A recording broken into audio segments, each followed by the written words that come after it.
চুয়াডাঙ্গার দামুড়হুদায় জাতীয় ভোক্তা অধিকার সংরক্ষণ অধিদপ্তরের অভিযানে একটি মিষ্টির দোকানকে ৩০,০০০ টাকা জরিমানা করা হয়েছে।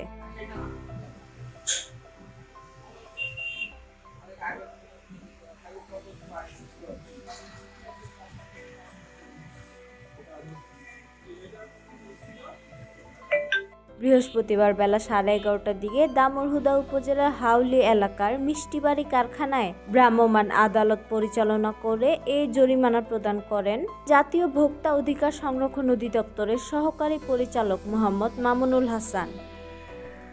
অভিযানে দেখা যায় দোকানে রাখা ছিল মেয়াদোত্তীর্ণ মিষ্টি সামগ্রী। এর জন্য দোকান মালিককে ৩০,০০০ টাকা জরিমানা করা হয়। ভোক্তা অধিকার সংরক্ষণ অধিদপ্তর জানিয়েছে, এই ধরনের অভিযান নিয়মিতভাবে চলবে।